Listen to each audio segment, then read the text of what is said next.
Now, I'm going to talk, it's been a long time since we talked about the 1964 Civil Rights Act. And that was my assignment. So I'm going to talk about it a little bit, at least. I have cut out some of what I was going to say, but I do still have some things on my mind. So I wouldn't mind talk about the act itself and the legacy of the act. 10 years ago, on the 50th anniversary of the 1964 Civil Rights Act, Congressman John Lewis introduced President Obama as the keynote speaker at the LBJ Library celebration of the act.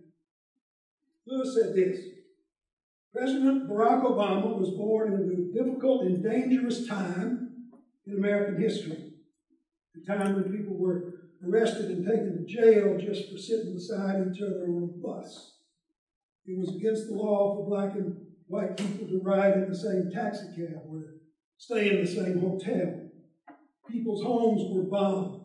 Their lives were threatened for taking a simple drink from the same water fountain, for sharing the same table at a restaurant. There were signs everywhere saying white and colored, and they imposed an unholy order on the lives of American citizens. With the passage of the 1964 Civil Rights Act, Lewis said, those signs came tumbling down. And when people tell me that nothing has changed, I say, come walk in my shoes. I'll show you change. Ruth Bader Ginsburg said similarly, when I graduated from law school in 1959, there was no Title VII, no 1964 Civil Rights Act. Legal employers were perfectly upfront in saying, we're not hiring women. The usual excuse was, we had a woman once and she was dreadful. My answer would be, and how many men have you had that didn't work out? The Civil Rights Act is meant to stop that. It said that there shall be no closed doors. There shall be no one barred from an occupation that he or she is equipped to do on the grounds of race or sex or religion. There are some folks in this state or in this country who are happy to disagree with John Lewis and Ruth Bader Ginsburg, but I wouldn't be one of them. It is small wonder that Clay Risen's great book about the 1964 Civil Rights Act is entitled The Bill of the Century. And it's also small wonder that Project 2025 is out to gut it. I'm going to talk about a couple of particulars of the legislative history and what I think are continuing lessons of the Civil Rights Act. Then I'm going to try and raise the lens just a little bit higher to what I think, and more importantly, what the proponents of the Civil Rights Act thought its central goals might be. And then a little more controversially, I'll ask whether those are still the goals of the governing bodies of North Carolina. Are those defining goals still our goals? Or have we opted for others? Is 1964 too modern for us? Is 1964 a bridge too far? Do we seek, how to put it, an earlier landing? But first, a word about the act itself.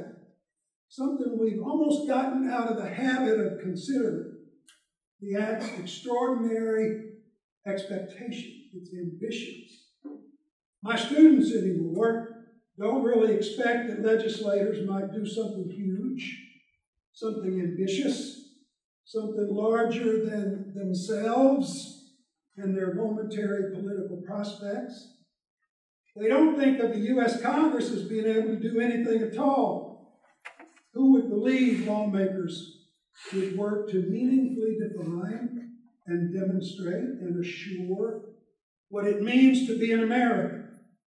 That they would take up, in words that I'll talk about in just a second, the unending search for justice within our borders.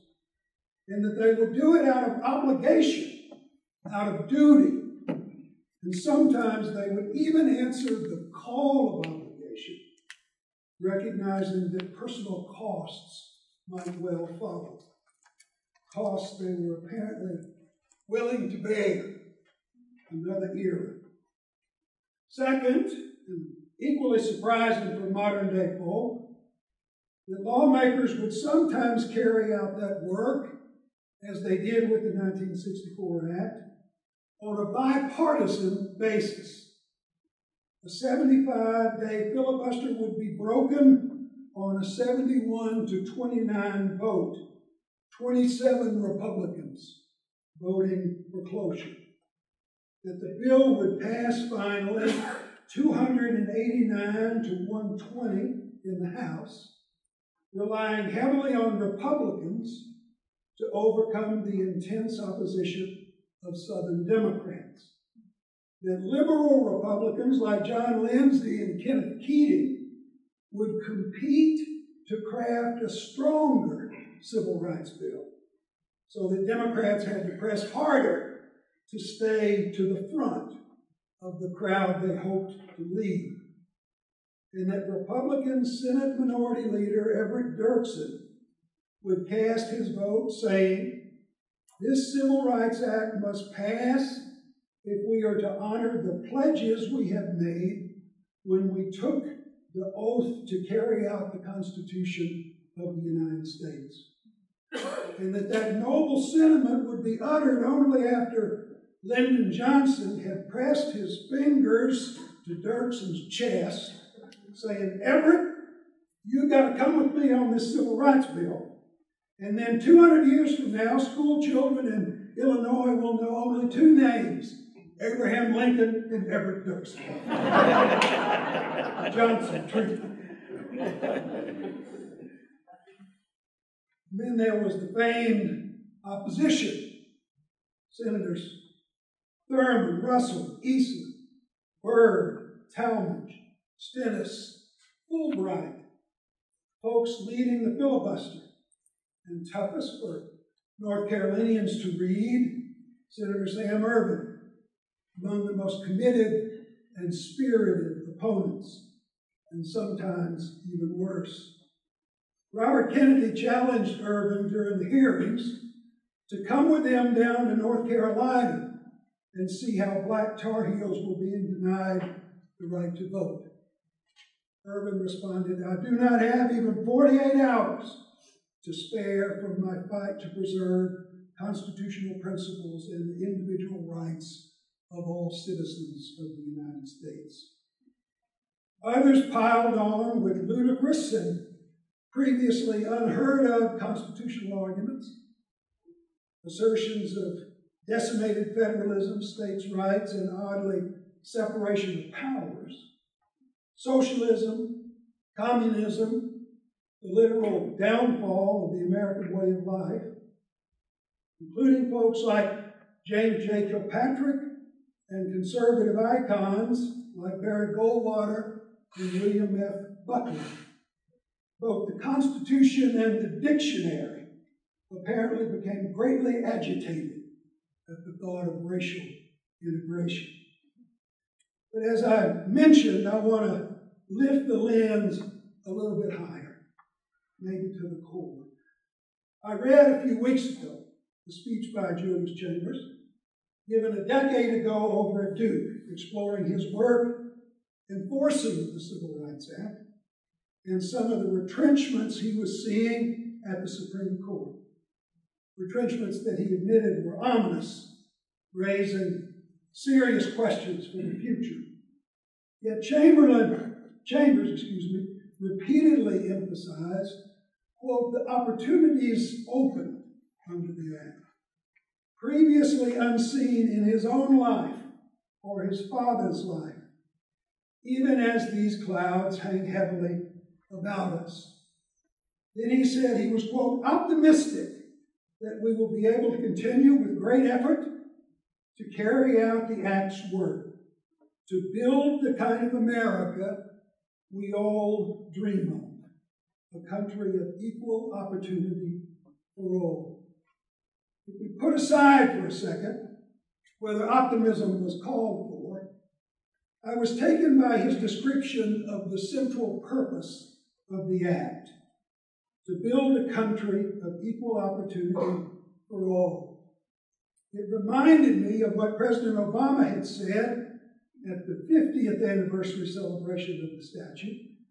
Obama declared, "We commemorate the 50th anniversary of the Civil Rights Act, the remarkable effort to make real the promise of our founding. We hold these truths to be self-evident, that all are created equal." To make real the promise of our founding, simply, broadly, foundationally, definedly. Those claims brought to mind what Lyndon Johnson said when he signed the Civil Rights Act. 188 years ago, Johnson said, began a long struggle for freedom.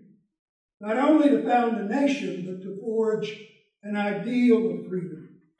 A new generation of Americans has been called on to continue the unending search for justice within our own borders.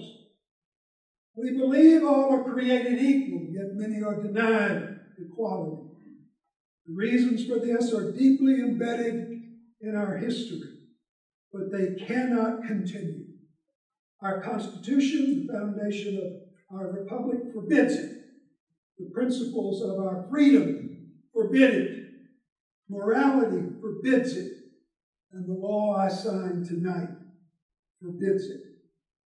This law says that those who are equal in the eyes of God shall now be equal in the polling booths, the classrooms, the factories, hotels, restaurants, movie theaters, and places that serve the public in this land. Its purpose is to promote a more binding commitment to freedom, a more constant pursuit of justice, a deeper respect for human dignity. Now, I know I'm testing your patience with these long quotes, which you're not supposed to do. But if you'll forgive me, I want to press on. And I'm even going to cheat a little bit by borrowing what Johnson would say the next year, in 1965, in his most important speech, introducing the Voting Rights Act, the second pillar in this platform for making democracy real in the United States. Again, forgive me. This was the first country founded with a purpose. The great phrases of that purpose sound in every American heart. All are created equal, government by consent of the governed. But they're not meant to be empty phrases. Outside this chamber is the outraged conscience of a nation, the grave concern of many nations, and the harsh judgment of history on our acts. Black Americans' protests, their courage to risk safety and even life, have awakened a people. Their demonstrations have been designed to call attention to injustice, to stir reform. They call upon us to make good the promise of America. The Constitution says no person shall be kept from voting because of his race. We have all sworn an oath before God to support and defend that Constitution. We must act tonight in obedience to that oath. In the broadest sense, Johnson, Obama, Lewis, Chambers were just saying what Dr. King had consistently demanded. All we say to America is be true to what you put on paper. The two laws, one in our broader economic, social, and educational life, and the other in our political life, are saying simply that. Let's, after centuries of brutal hypocrisy and lies, be true to what we put on paper. At long last, to what we put on paper. Nothing more, really, but amazingly, nothing less. I want to close by making 3 points about that almost too obvious notion.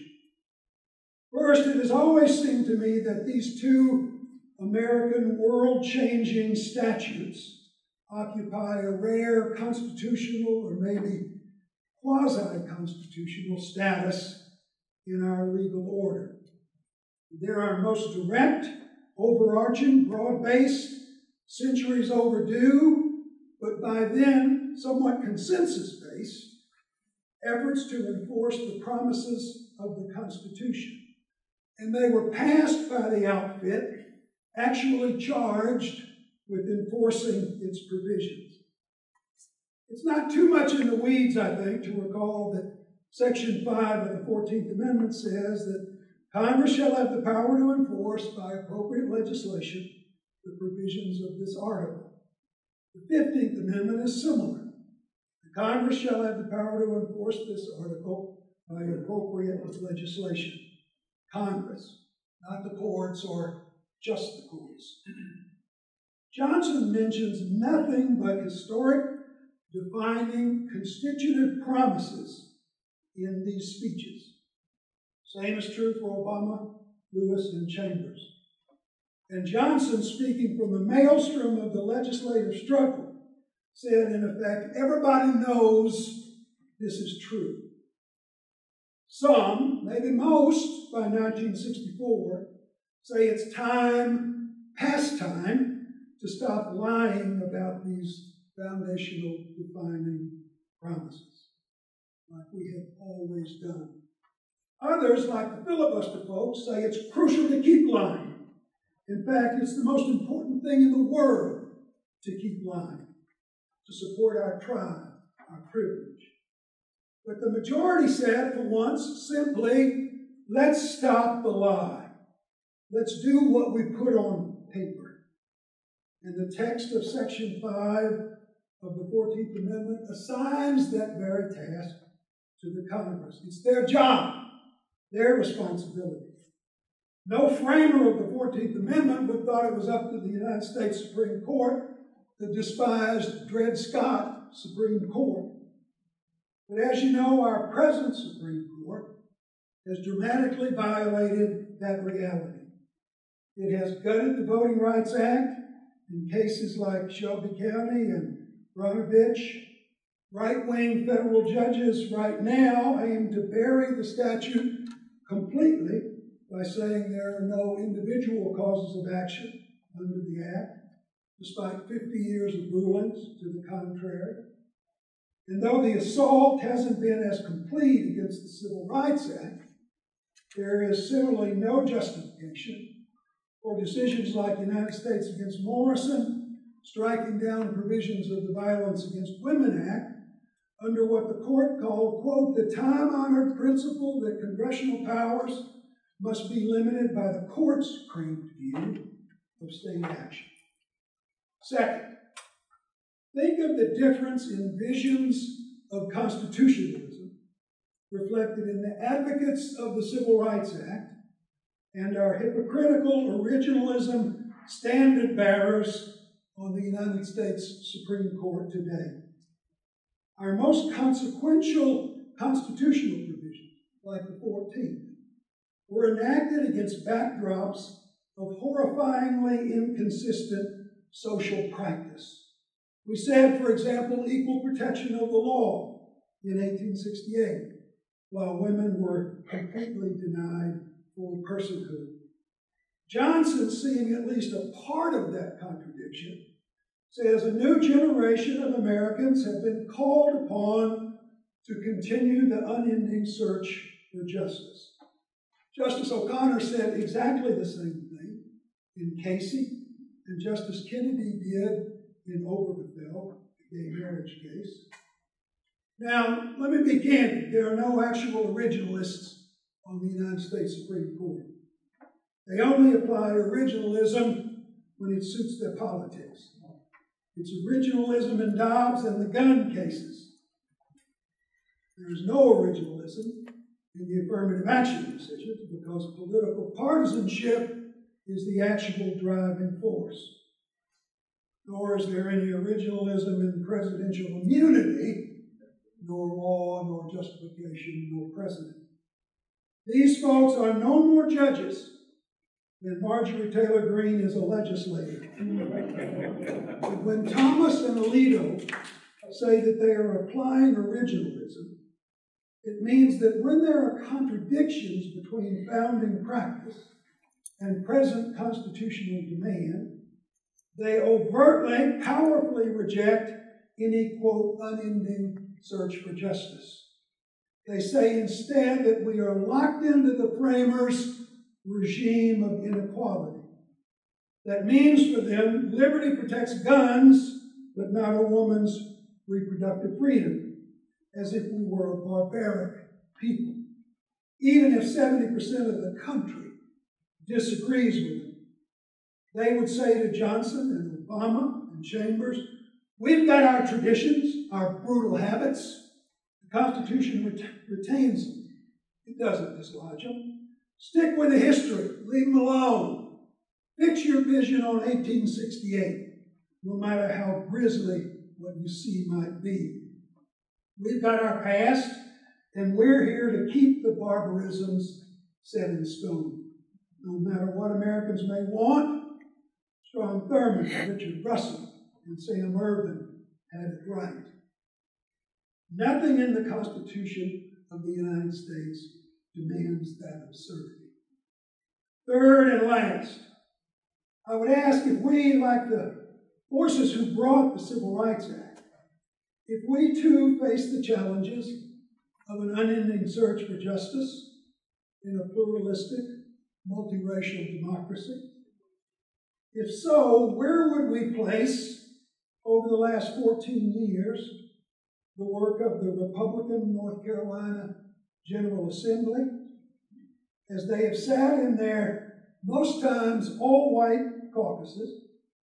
They have given us, and these words might ring in Judge Wynn's ear a little bit, they have given us, the courts say, the most pervasive racial gerrymanders ever presented to a federal court, the harshest voter suppression laws enacted in a half-century, the most distorting political gerrymanders in all of American history.